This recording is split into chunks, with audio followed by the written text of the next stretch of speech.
नमस्कार मित्रों, साथियों।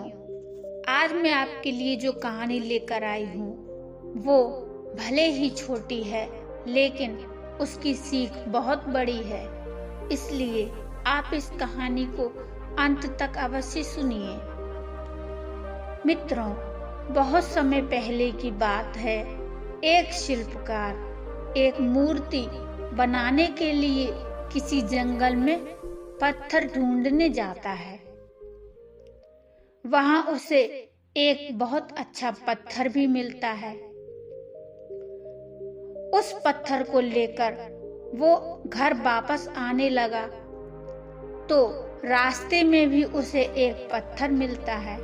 वो उस पत्थर को भी अपने साथ ले आया और घर आकर वो हथौड़ी और छेनी से उस पत्थर पर कारीगरी करने लगा। जब शिल्पकार की हथौड़ी और छेनी से पत्थर को चोट लगने लगी तो पत्थर ने दर्द से कराहते हुए शिल्पकार से कहा, अरे भाई, मेरे से यह दर्द सहा नहीं जाता।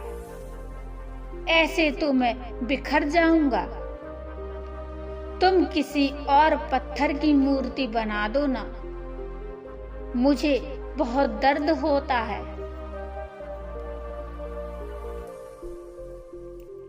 इस तरह से वो पत्थर शिल्पकार से विनती करने लगा। उसकी विनती सुनकर शिल्पकार को दया आ गई। उसने उस पत्थर को छोड़कर दूसरे पत्थर की गढ़ाई करनी शुरू कर दी। दूसरे पत्थर ने कुछ भी नहीं कहा। शिल्पकार ने थोड़े से ही समय में एक प्यारी सी भगवान की मूर्ति बना दी। अब पास के ही गांव के लोग तैयार मूर्ति को लेने के लिए आ गए।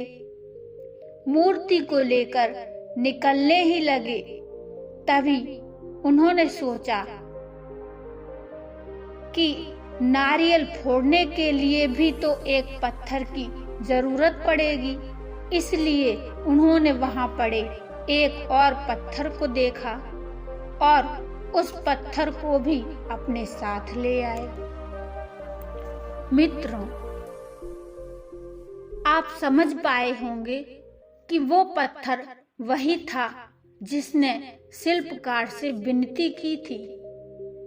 मूर्ति को ले जाकर उन्होंने मंदिर में सजा दिया और पहले वाले पत्थर को भी सामने रख दिया। मंदिर में जब भी कोई व्यक्ति दर्शन करने आते तो मूर्ति पर फूल माला चढ़ाते, दूध से नहलाते और उसकी पूजा करते और सामने वाले पत्थर पर नारियल फोड़ते। अब पहले वाले पत्थर को हर रोज दर्द सहना पड़ता।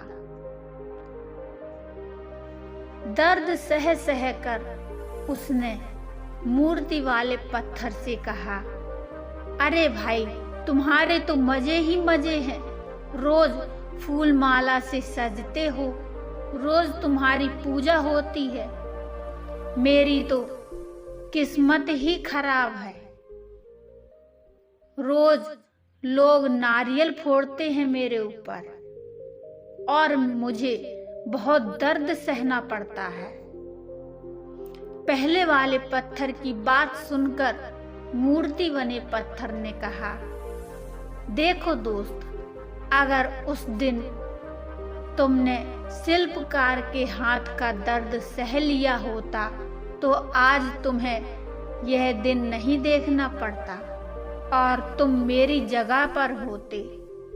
लेकिन तुमने तो थोड़े से समय के दर्द को ना सहा और आसान वाले रास्ते को चुन लिया। अब तुम उसका नतीजा भुगत रहे हो। मित्रों, कहानी छोटी ही सही लेकिन सीख बहुत बड़ी देती है। ऐसा ही हमारे जीवन में भी होता है। साथियों, हमारे जीवन में भी कई कठिनाइयां आती हैं, बहुत सारा दर्द भी झेलना पड़ता है, लेकिन हमें इनसे डरकर पीछे नहीं हटना चाहिए। इनका डटकर मुकाबला करना चाहिए।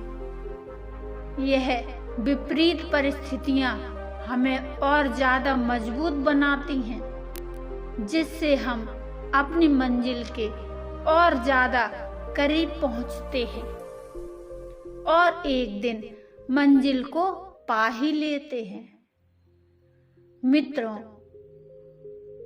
आशा है आपको आज की कहानी बहुत पसंद आई होगी और आपको इस कहानी से क्या क्या सीख मिली और इस कहानी को सुनकर आपके मन में कैसे भाव उत्पन्न हो रहे हैं, ये भी मुझे कमेंट में ज़रूर बताइए। मित्रों, कहानी यहीं समाप्त होती है। ये कहानी आपको कैसी लगी, ये भी मुझे कमेंट में बताइए।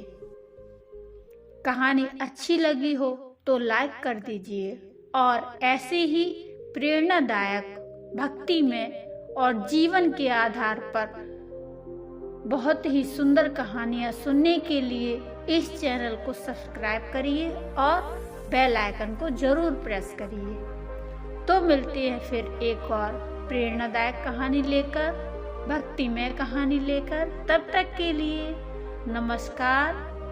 खुश रहिए, स्वस्थ रहिए।